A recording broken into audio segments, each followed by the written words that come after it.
नमस्कार दोस्तों, निरंतर करंट अफेयर्स में आप लोगों का स्वागत है। आज हम लोग अपने करंट अफेयर्स की शुरुआत करेंगे पराक्रम दिवस से। प्रत्येक वर्ष 23 जनवरी को पराक्रम दिवस के रूप में मनाया जाता है। नेताजी सुभाष चंद्र बोस की जयंती को चिन्हित करने के लिए 2021 में 23 जनवरी को पराक्रम दिवस के रूप में मनाने का निर्णय लिया गया था। इस बार नेताजी सुभाष चंद्र बोस की 127वीं जयंती मनाई जा रही है। यहाँ से क्वेश्चन पूछा जा सकता है कि अभी हाल ही में नेताजी सुभाष चंद्र बोस की कौन सी जन्मतिथि मनाई गई। आपको ऑप्शन दे देगा 127वीं, 28वीं, 29वीं और 130वीं। तो इसमें से आपको 127वीं चुनना होगा। अगर नेताजी के बारे में बात करें तो इनका जन्म 1897 में उड़ीसा के कटक में हुआ था। स्वामी विवेकानंद को इनका आध्यात्मिक गुरु माना जाता है। इसी प्रकार चित्तरंजन दास को इनका राजनीतिक गुरु माना जाता है।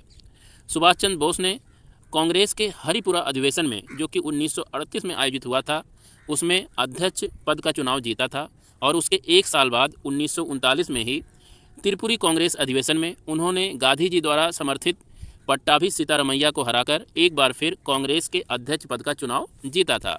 तो आपको नेताजी सुभाष चंद्र बोस से संबंधित अभी के लिए ये 4 फैक्ट याद रखने हैं।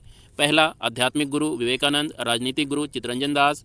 1938 में ये कांग्रेस के अध्यक्ष थे। 1939 में भी ये कांग्रेस के अध्यक्ष थे, लेकिन बाद में गांधी जी के साथ विवाद होने की स्थिति के कारण इन्होंने अध्यक्ष पद से त्यागपत्र दे दिया था। ये 4-5 फैक्ट अभी आप नेताजी सुभाष चंद्र बोस से संबंधित याद रख लीजिए। अब आ जाते हैं हम लोग अपने दूसरे टॉपिक पर। इंडिया ओपन बैडमिंटन चैंपियनशिप 2023, इसका आयोजन नई दिल्ली के केडी जाधव इंडोर स्टेडियम में हुआ है और यहाँ पर दक्षिण कोरिया की एन सियोंग, इनका नाम याद रखना है। दक्षिण कोरिया की एन सियोंग ने महिला एकल का खिताब जीता है। दक्षिण कोरिया की बात हुई है तो मैप में देख लीजिए दक्षिण कोरिया कहाँ पर अवस्थित है। यहाँ पर ही हमारा भारत है और यहाँ से ये देखिए दक्षिण कोरिया प्रायद्वीप है। दक्षिण कोरिया प्रायद्वीप का जो दक्षिणी हिस्सा है वही दक्षिण कोरिया है। इसी मैप को, दक्षिण कोरिया प्रायद्वीप के मैप को हम थोड़ा सा एनलार्ज कर देखते हैं तो ये आ जाएगा आपका मैप दक्षिण कोरिया प्रायद्वीप का। यहाँ प्रायद्वीप से ध्यान रखिएगा, प्रायद्वीप ज्योग्राफी में एक ऐसी संरचना को कहते हैं जो 3 तरफ से जल से घिरा हुआ हो। जैसे यहाँ पर देखिए ये कोरिया प्रायद्वीप है। इस कोरिया प्रायद्वीप के पूरब में अगर बात करें तो जापानी सागर है, पश्चिम में अगर बात करें तो ये देखिए पीत सागर है और दक्षिण में जो ये बात करें यहाँ पर भी ये समुद्र है। ये प्रशांत महासागर का ही पार्ट है। यहाँ पर पूर्वी चीन सागर है, ये पूर्वी चीन सागर है। तो इस प्रकार से कोरिया प्रायद्वीप 3 ओर से जल से घिरा हुआ है।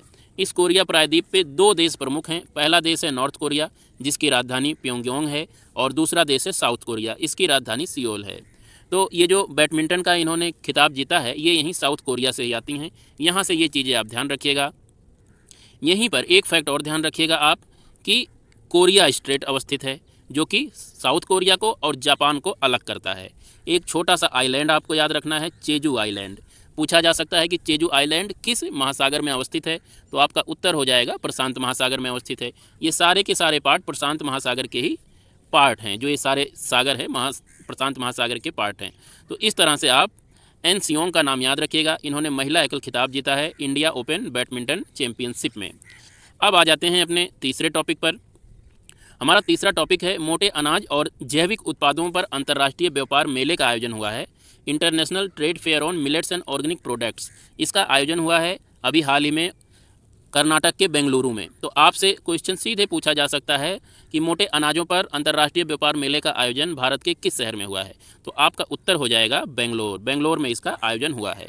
अगर बेंगलोर की बात करें तो बेंगलोर कर्नाटक की राजधानी है। तो कर्नाटक के बारे में 2 एक फैक्ट आप याद रखिए कि इसके उत्तर में महाराष्ट्र अवस्थित है, उत्तर पूर्व में तेलंगाना और पूरब में आंध्र प्रदेश, दक्षिण पूर्व में तमिलनाडु, दक्षिण में केरल और यहाँ पे उत्तर पश्चिम में गोवा भी अवस्थित है। इस तरह से ये 6 राज्य हैं जो कर्नाटक के साथ सीमा बनाते हैं। कर्नाटक की 2 इम्पॉर्टेंट नदियाँ याद रख लीजिए। अगर 2 इम्पॉर्टेंट नदियाँ याद रखनी है तो एक नदी इसके यहाँ ऊपर से बहती है जिसे कहा जाता है कृष्णा नदी, और एक नदी इसके साउथ में बहती है उसे कहा जाता है कावेरी नदी। तो ये 2 नदियाँ कम से कम याद रखिए कि ये कर्नाटक से प्रवाहित होती हैं। इसके बाद एक फैक्ट ये याद रखिए कि पदक्कल के जो मंदिर हैं वो भी कर्नाटक में ही अवस्थित हैं। ये पदक्कल के मंदिर यूनेस्को के विश्व धरोहर सूची में शामिल हैं। ये आप चीज़ें कुछ कर्नाटक के बारे में फैक्ट एंड फिगर याद रखिएगा। इसके बाद बात कर लेते हैं स्कूल ऑफ एमिनेंस परियोजना की। तो स्कूल ऑफ एमिनेंस परियोजना को पंजाब की सरकार के द्वारा अभी हाल ही में शुरू किया गया है और इन्होंने दिल्ली के तर्ज पर यह परियोजना शुरू की है, जिसमें पंजाब की सरकार 200 करोड़ रुपए के बजट का आवंटन इस परियोजना के लिए किया है और इसका लक्ष्य है यहाँ के स्कूलों को वर्ल्ड क्लास के स्कूलों के रूप में विकसित करना। तो आपको यहाँ से केवल इतना याद रखना है कि स्कूल ऑफ एमिनेंस परियोजना जो अभी हाल ही में चर्चा में रही, उसे किस राज्य के द्वारा शुरू किया गया है। तो आपका उत्तर हो जाएगा पंजाब। तो ये चीज़ें कुछ आप याद रखिएगा। अब पंजाब की बात हुई है तो पंजाब से संबंधित यहाँ की नदियों के बारे में कुछ बात कर लेते हैं। पंजाब के अगर आप नाम देखें तो इसमें पंज का मतलब 5 और आब का मतलब नदी या पानी।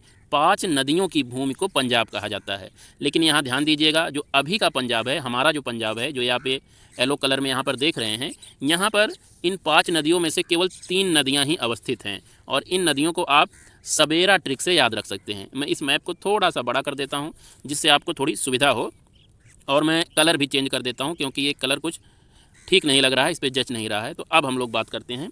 तो देखिए ये पंजाब है। पंजाब की 3 नदियाँ आपको याद रखना है सबेरा ट्रिक से, SABERA, सबेरा। एस से हो जाएगा सतलज, जो कि देखिए लगभग इसके बीचों बीच से बहती है सतलज नदी। उसके बाद ब्यास नदी, BE से हो जाएगी ब्यास नदी, ये है ब्यास नदी। और फिर उसके बाद RA से हो जाएगा रावी नदी, यहाँ पर ये है ऐसे रावी नदी। तो आप ये पंजाब की 3 नदियाँ सवेरा ट्रिक से याद रखिए। इसे आप हिंदी में भी लिख सकते हैं, कोई दिक्कत नहीं होगा। सवेरा, सा से हो जाएगा सतलज, बे यानी बा से हो जाएगा ब्यास और रा से हो जाएगा रावी नदी। तो इन 3 नदियों को याद रखिए। और यहाँ पर एक खास बात और याद रखिए कि 2 नदियों के बीच की भूमि को 2 आप कहा जाता है। जैसे ये सतलज नदी है और ये आपका ब्यास नदी है और यहाँ पे भी ये सतलज नदी है, तो इसके बीच की जो ये भूमि है इसे 2 आप कहा जाता है। इस दोआब का नाम है विष्ट दोआब। विष्ट दोआब, ये आप ध्यान रखिएगा कि विष्ट दोआब किन किन नदियों के बीच का क्षेत्र है। तो ये हो जाएगा सतलज और ब्यास नदी के बीच का क्षेत्र विष्ट दोआब कहलाता है। इसके साथ ही साथ हम दूसरे उस पर आते हैं, एक चीज़ मैप और देखते हैं।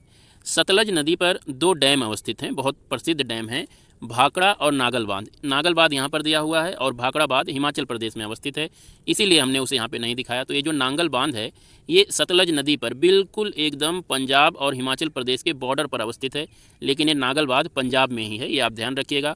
और जो भाखड़ा बांध है, भाखड़ा बांध इसी से एकदम जस्ट लगा हुआ हिमाचल प्रदेश में यहाँ पर अवस्थित है। तो ये 2 बांध भाखड़ा नागल बांध आपको याद रखना है। इनमें से नांगल जो है वो हिमाचल यहाँ पंजाब में अवस्थित है। एक चीज़ और ध्यान रखिए कि ये सतलज नदी और जो ब्यास नदी, ये दोनों नदियाँ यहाँ पर आके हरिके में मिलती हैं। हरिके एक स्थान है जहाँ पर ये दोनों नदियाँ आके मिलती हैं, इनका संगम होता है। यहाँ से एक नहर बनाई गई है जिसे कहा जाता है इंदिरा गांधी कैनाल या इंदिरा गांधी नहर। ये नहर भारत की सबसे बड़ी नहर है। इसी का थोड़ा और डिपिक्शन के रूप में नीचे वाले मैप में आप देख के समझ सकते हैं। यहाँ पे देखिए, ये आपकी सतलज नदी नीचे वाली और ऊपर ये ब्यास नदी है और यहाँ पर ये हरिके स्थान अवस्थित है। यहीं से एक नदी के रूप में इंदिरा गांधी कैनाल को विकसित करने की कोशिश की गई है और ये नहर भारत की सबसे लंबी नहर है, ये आप ध्यान रखिएगा, जो ब्यास और सतलज नदियों का पानी लेकर राजस्थान के थार मरुस्थल तक आती है और आसपास के रीजन में सिंचाई होती है इस नहर के जरिए। तो इस नहर का नाम आप याद रखिएगा, ये हरिके से निकलती है इंदिरा गांधी कैनाल, इंदिरा गांधी नहर।